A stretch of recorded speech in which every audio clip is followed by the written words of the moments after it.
మీ ఏం IT AI job అయితే join next it challenge. Job తెచ్చుకోండి, 5 లక్షలు తీసుకోండి. అరే Sreeja, starting first promo release అయిన తర్వాత లాట్ ఆఫ్ ఎవరి అమ్మాయి ఏంటి ఇంత ఓవర్ యాక్టింగ్ చేస్తుంది స్టేజ్ మీద, ఏంటి అంత ఎగ్జైటెడ్గా మాట్లాడుతుంది అనేది కొంతమంది కింద కమెంట్స్ పెట్టారు హాట్స్టార్ యూట్యూబ్లో లాంచ్ అయ్యేటప్పుడు. సో కమెంట్స్ చదువుకునేటప్పుడు వాట్ యూ ఫెల్ట్? నేను జనరల్గా కమెంట్స్ చాలా తక్కువ, ఎందుకంటే ఐ బీన్ లైక్ ఇన్స్టాగ్రామ్లో పెట్టినప్పుడు కూడా ఏదైనా స్టాండ్ తీసుకుంటే కొంచెం మందికి నచ్చుతుంది, కొంచెం మందికి నచ్చదు. ట్రూ.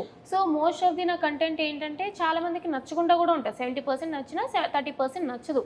సో స్టార్టింగ్లో ట్రోలింగ్ తీసుకుందాం అని అనుకున్నా, అయ్యే ఏంది ఇట్లా పెడుతున్నారు, నా తప్పుగా అనుకున్నాను. కానీ ఎవరి పర్స్పెక్టివ్ వాళ్ళదనమాట. సో వాళ్ళ ఇష్టం అది. ఇప్పుడు నాకు మంచిగా వెళ్ళింది, ఫస్ట్ ఎపిసోడ్ నాది చాలా ట్రోల్ అయింది, సెకండ్ ఎపిసోడ్ నాకు చాలా మంది సపోర్ట్ చేశారు, ఎవ్రీ మెంపేజ్ కానీ ఎవ్రీ పర్సన్ ఎవరైనా సరే. సో మనం వెళ్ళి అరే నేను ఇట్లా కాదని మార్చలేం కదా, వాళ్ళు చూపిస్తారు, వాళ్ళు చూసినంత వరకు వెళ్ళి తెలుసుకుంటారు. సో నేను ట్రోలింగ్ గురించి అస్సలు పట్టించుకోను, ఆ బ్యాచే కాదు, ఆ టైపే కాదు. సూపర్. అండ్ రీసెంట్గా ఈ ఫ్యూ డేస్లో నీ ఎపిసోడ్స్ రిలీజ్ అయిన తర్వాత చాలా హాట్ టాపిక్గా మారింది ఒక టాపిక్. ఏంటి నవదీప్ గారు శ్రీజ అని ఒక కామనర్ పర్సన్ అలా అనడం ఏంటి? ఓ వచ్చేస్తారమ్మా, ఒప్పుకుంటూ వచ్చేస్తారమ్మా ఊరు నుంచి, సంథింగ్ వర్డ్స్ యూస్ చేశారు. సో అది రియల్గా ఇన్సైడ్ స్టేజ్ మీద జరిగిన సిచ్యువేషన్ ఏంటి? అండ్ లాస్ట్లో అతను స్మైల్ ఇచ్చేది కూడా చిన్నది కనిపించింది, లైక్ నవదీప్ గారు అది కామెడీగా అన్నారా, సీరియస్గానే అన్నారా? Okay, everything what ever happened అది మీకు ఆర్గానిక్గానే చూపిస్తున్నారు. అతను అట్లా తిట్టడం అదంటే యాక్చువల్లీ నవదీప్ గారు ఈజ్ వెరీ స్వీట్. ఆ అగ్ని పరీక్ష షో మీరు ఎంత చూస్తున్నారో అంత చూస్తే ఆ షో నడిపించేది నవదీప్ గారే. ఈజ్ వెరీ ఎనర్జెటిక్, అసలు మొత్తం షో అంతా కూడా మాస్టర్ మైండ్ అనమాట. అతను అంత మంచిగా ఉంది. బట్ ద థింగ్ ఈజ్ నాకు నిజంగానే ఆడియన్స్కి కొంతమందికి అది టాస్క్ ఫేర్ అనిపించింది, కొంతమందికి అన్ఫేర్ అనిపించింది. Most of the audience unfair అని ఫీల్ అయ్యారు. సో అక్కడ మేము చూసాం కాదు డైరెక్ట్గా, నాకు నిజంగానే అన్ఫేర్ అనిపించింది అనమాట. సో నాకు శ్రీముఖి గారు అడగగానే నిజంగానే అనిపించింది కాబట్టి నేను నార్మల్గానే బయట కూడా కొంచెం ఇలా తప్పులు జరిగితే స్టాండ్ తీసుకునే మనిషిని, అక్కడ ఎదురుగా జరిగినప్పుడు ఖచ్చితంగా స్టాండ్ తీసుకుంటాను కాబట్టి. సో నాకు ఎవరైతే అనిపించింది అంటే నేను డెఫినెట్గా రేస్ చేసి నాకు అనిపించింది అనగానే శ్రీముఖి గారు లేదు కూర్చో అని అనేశారు. బట్ తర్వాత నేను ఎక్స్పెక్ట్ చేయలేదనమాట ఇలా నవదీప్ గారు నన్ను స్టేజ్ మీద పిలిచి ఇలా అడుగుతారు అని చెప్పి. అప్పుడు కూడా నేను చెప్పిన నిజంగానే కల్కికి నీట్గా ఎక్స్ప్లెయిన్ చేశారు, షాకిబ్కి ఎక్స్ప్లెయిన్ చేయలేదు అని చెప్పి. సో చెప్పినప్పుడు ఐ డోంట్ నో లైక్ ఎందుకు అట్లా అన్నారో ఏంటో తెలియదు కానీ, ఎందుకంటే నార్మల్గా ఈజ్ వెరీ జెన్యూన్ గా, చాలా ఎంటర్టైనర్ నవదీప్ గారు. నిజం చెప్తున్నా, లైక్ దగ్గరుండి నేను అన్ని ఎపిసోడ్స్ చూశాను కాబట్టి చెప్తున్నా, ఈజ్ వెరీ స్వీట్. బట్ ఆ టైంలో మరి I don't know why he said that. But అతను అనడం మాత్రం నిజంగానే అన్నారు. నాకు నిజంగానే ఫెల్ట్ బ్యాడ్. మీరు నాకు చూస్తే మొహం నాకు కొంచెం మాడినట్టు ఉంటుంది. బట్ ఊరి నుంచి వచ్చేసా అనగానే ఇంకా చెప్దాం అనుకున్నాను కానీ థాట్ లైక్ ఆ సిచ్యువేషన్లో ఆ టైంలో ఇట్స్ నాట్ కరెక్ట్ అని అనిపించి మిగతా వాళ్ళకే అనిపించలేదు. మిగతా వాళ్ళు ఎవరు కూడా రేస్ చేయలేదు టు బి ఫ్రాంక్ చెప్పాలంటే. సరే ఆ టైంలో సరే అన్నారు, అప్పుడు కూడా నేను మూసుకొని అయితే వెళ్ళిపోలేదనమాట. నన్ను ఎందుకు మరి రప్పించారు, నాకు ఛాన్స్ ఇవ్వలేదు అసలు చెప్పడానికి, ఎక్స్ప్లెయిన్ చేయడానికి.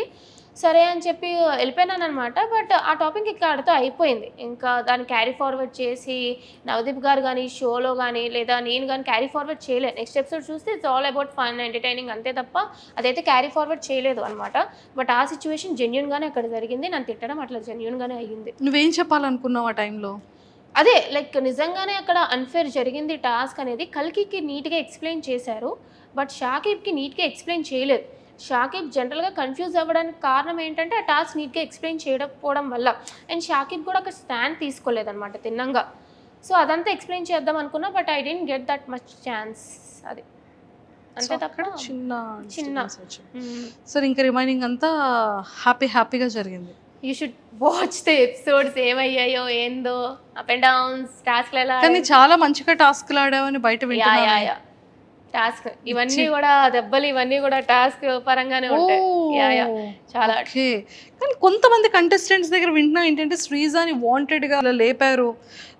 శ్రీజా ఎపిసోడ్స్ చూస్తేనే అర్థమవుతుంది. నేను ప్రతి ఒక్క టాస్క్ 100% ఇచ్చా మీకు. నేనేమి అంటే నాకు కనిపించడానికి ఇలా కనిపించాను కానీ ఈవెన్ జడ్జెస్ కంటెస్టెంట్స్ అందరూ కూడా షాక్ అయ్యారు, ఏంటి పిల్ల ఫిజికల్ టాస్క్ ఇంత బాగా ఆడుతుందా అని చెప్పి. ఎందుకంటే రిమైనింగ్ అమ్మాయిలతో పోల్చుకుంటే నేను జిమ్కి అది వెళ్ళలేదు, యోగాకి వెళ్ళలేదు. బట్ చాలామంది రిమైనింగ్ అమ్మాయిలు అందరూ జిమ్ అని ఫిట్నెస్ అని ఎక్కువ మంది ఉండేవాళ్ళు.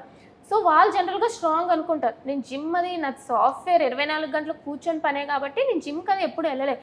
But once they have seen me in task they are literally shocked. లాస్ట్లో కూడా అందరూ నన్ను స్ట్రాంగ్ అనుకుంటూనే ఉన్నారు తప్ప వీక్ అని ఎవరు కూడా నాకు చెప్పలే. సో ఎవరు నన్ను పుషప్ చేయలే, నేను పుషప్ అయ్యా. బట్ ఆబ్వియస్లీ మిగతా వాళ్ళకి ఎట్లా ఉంటుంది అంటే కోకట్ డిస్టెన్స్ అంటే ఆబ్వియస్లీ అలా అనిపిస్తూ ఉంటుంది కాబట్టి అలా అనిపించుంటుంది తప్ప no one pushed me up. ఇంకా నన్నే తిట్టారు ఆడ కూర్చొని చెప్పాలంటే. అరే శ్రీజ, ఆదిరెడ్డి గారు సూపర్ రివ్యూ చేశారు నీ గురించి. సో అది వీడియో చూసిన తర్వాత నీకు ఎలా అనిపించింది? అంటే లైక్ నేను యాక్చువల్లీ ఆదిరెడ్డి గారు బిగ్ బాస్ ఫస్ట్ నుంచి కదా, నేను యాక్చువల్లీ లాస్ట్ టైం కూడా బిగ్ బాస్ చూసినప్పుడు జనరల్గా చూస్తాను ఆదిరెడ్డి గారి వీడియోస్ అవన్నీ కూడా చాలా బాగా చెప్తారు అని చెప్పి. సో బిఫోర్ ది ఎపిసోడ్ అనమాట అతను మామూలుగానే లైక్ ఒకరికి సపోర్ట్ చేయాలి ఒకరికి సపోర్ట్ చేయకూడదు అన్నట్టు ఉండరు అనమాట. జనరల్గా అక్కడ ఎపిసోడ్ ఏమైతే అది చెప్తారు కదా. సో నేను చెప్పినప్పుడు కాంట్రవర్సీలు ఉంటుంది, మంచిగా ఉంటుంది అంటే లైక్ నాది నెగిటివ్స్ ఏంటో చెప్పారు, పాజిటివ్స్ ఏంటో చెప్పారు. సో మంచిగానే చెప్తున్నారు, ఇట్స్ ఫైన్. నాకు యాక్చువల్లీ నేను వేరే వాళ్ళ ఒపీనియన్ ఓకే ఇలా ఉంది అని అనుకునే కన్నా మా ఇంట్లో వాళ్ళు షేర్ చేశారనమాట. చూడు ఆదిరెడ్డి ఇట్లా చెప్తున్నారు నీ గురించి, చూడు వేరే వాళ్ళు ఇట్లా చెప్తున్నారు నీ గురించి, ఏంటి నువ్వు కాంట్రవర్సీయా ఇది అని. ఇంట్లో వాళ్ళకి తెలుస్తుంది వీడియోలు చేస్తాము అని చెప్పి, బయట నేను ఏం ఎట్లా ఉందో అంత కరెక్ట్గా తెలియదు కదా. సో ఇట్లా అంటే వాళ్ళు కూడా ఓకే నువ్వు నీలాగే ఉన్నావు కదా అని చెప్పి ఏమనలే, మంచిగానే అనిపించింది యాక్చువల్లీ. సూపర్. సో శ్రీజ, నీ స్ట్రాటజీ ఏంట్రా బిగ్ బాస్ హౌస్కి సెలెక్ట్ అయ్యి బిగ్ బాస్ హౌస్లోకి వెళ్ళిన తర్వాత? So commoners and celebrities two houses మరి ఒక దగ్గర ఉంచుతారా ఎలా అనేది తెలీదు. బట్ నువ్వు ఎలా ప్లే చేయాలి అన్న థాట్లో ఉన్నావు. స్ట్రాటజీ అంటే నాకు స్ట్రాటజీ పెద్దగా ఏం లేదు. ఇప్పుడు బిగ్ బాస్ అయినా అది ఒక రియాలిటీ షో, మన రియాలిటీ ఏంటో చూపించడమే. సో మాస్క్ పెట్టుకొని ఇలా ఆలోచించాలి అని లేదు. I go with the flow. టాస్క్లు ఇస్తే ఆడతా, ఆర్గ్యుమెంట్ ఉందా నాకు నేను సపోర్ట్ చేసుకుంటా, నేను తప్పు చేసానా I accept my mistake. So I go with the flow అంతే తప్ప అయ్యో ఇట్లా ఉండాలి అట్లా ఉండాలి, no I cannot do that. Vizag అమ్మాయా మజా కన్నా. Super. Sreeja, after Bigg Boss అగ్ని పరీక్షకి నీ స్టేజ్ మీద నీ ప్రోమో రాకముందు నీ లైఫ్ స్టైల్ ఎలా ఉండేది? ఈ 15 daysలో నీ లైఫ్ స్టైల్ ఎలా చేంజ్ అయింది? లేదు అంటే ఎక్కడికైనా నేను ముందు కొంచెం అంటే ఎంతైనా ఇంట్లో ఉంటాను కాబట్టి ఈ నైట్ ప్యాంటు నైట్ టాప్ వేసుకొని తిరగడం అలవాటు. వైజాగ్ అంతా అట్లానే తిరుగుతాను అనమాట. సో ఈ మధ్య ఏంటంటే కొంచెం బయటికి వెళ్ళినప్పుడు మరీ అంత మేకప్ కాకపోయినా సరే ఒక మంచి డ్రెస్ అయినా వేసుకొని వెళ్దాం, గుర్తుపడుతున్నారు అనమాట జనాలు. ఒక బాడేమక్క అక్క నువ్వు బాగున్నాక నా ఓట్లు మీకే వేసామక్క అని చెప్తుంటే ఐఎమ్ హ్యాపీ. అంతే తప్ప మరీ ఓవర్గా ఏం ఫేమ్ వచ్చేలేదు కానీ గుర్తుపడుతున్నారు జనాలు. సో యా, గుర్తుపడుతున్నారంటే హ్యాపీయెస్ట్ థింగ్ కదరా. హ్యాపీ.